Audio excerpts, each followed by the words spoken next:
હવે વાત કરીએ રાજકોટની તો ગોંડલ શહેર અને ગ્રામ્ય વિસ્તારમાં ધોધમાર વરસાદ વરસ્યો છે અને 1 કલાકમાં 2.5 ઇંચ ધોધમાર વરસાદ વરસ્યો છે। ભારે વરસાદથી શહેરના માર્ગો પર પાણી ફરી વળ્યા છે અને ઉમવાડા અંડરબ્રિજમાં પાણી ભરાયા છે અને વધુ પાણી ભરાતા એક સ્કૂલ બસ ત્યાં ફસાઈ છે।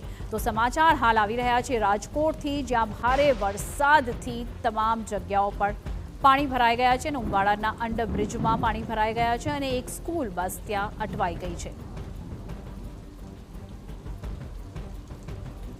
તો મેઘરાજાની મહેરબાનીની હજી તો શરૂઆત જ થઈ છે અને ત્યાં તમામ અલગ અલગ વિસ્તારોમાં આવા દ્રશ્યો સર્જાયા છે અને આ છે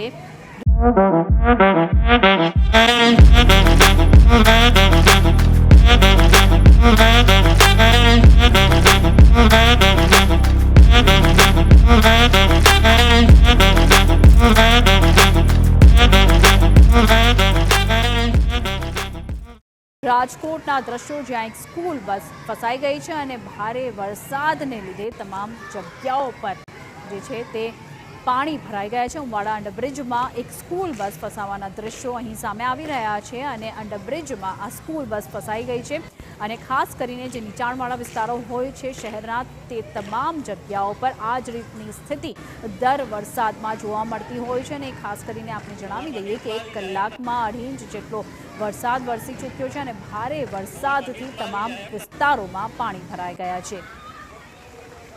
કમર સુધીના પાણી। તો આ દ્રશ્યો આવી રહ્યા છે હાલ રાજકોટથી, જ્યાં કમર સુધીના પાણી ભરાઈ ગયા છે અને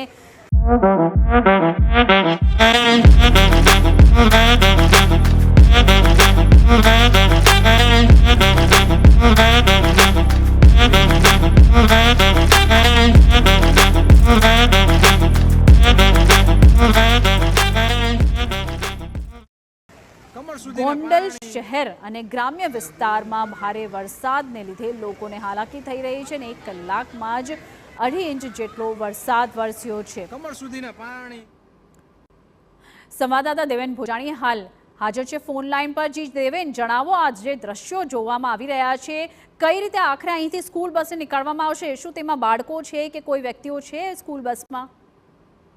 જો ચોક્કસપણે નીરુ વાત કરીએ તો લાંબા સમય બાદ ગોંડલમાં મેઘરાજાની પધરામણી થઈ છે, ત્યારે આજે બપોરે 4 વાગ્યાની આસપાસ વરસાદ શરૂ થયો હતો। એકાએક 1 કલાકમાં 2.5 ઇંચ જેવો વરસાદ પડ્યો હતો, જેના કારણે ગોંડલનો જે અંડરબ્રિજ છે, ઉમવાડા અંડરબ્રિજ,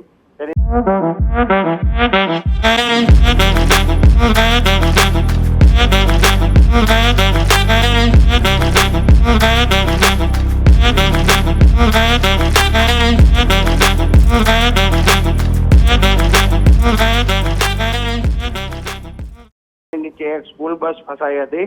આ સ્કૂલ બસ અંદર સદનસીબે હજી સ્કૂલ બસમાં બાળકોને લેવા જતી હોય, જેને કારણે હજી એની અંદર માણસો નતા, એટલે કોઈ સદનસીબે જાનહાની કે એવું કોઈ સમાચાર પ્રાપ્ત થયેલ નથી। બાકી અત્યારે ગોંડલના જ્યાં તમામ અંડરબ્રિજ છે તેની અંદર પુષ્કળ પાણી ભરાયા છે। જી, આભાર તમારો। તો દ્રશ્યો આવી રહ્યા છે હાલ ગોંડલથી, જ્યાં 1 કલાકની અંદર 2.5 ઇંચ જેટલા પાણી ભરાયા અને કમર સુધી પાણી ભરાઈ ગયા છે, જેને લીધે ચોક્કસપણે લોકોને હાલાકીનો સામનો કરવો પડી રહ્યો છે।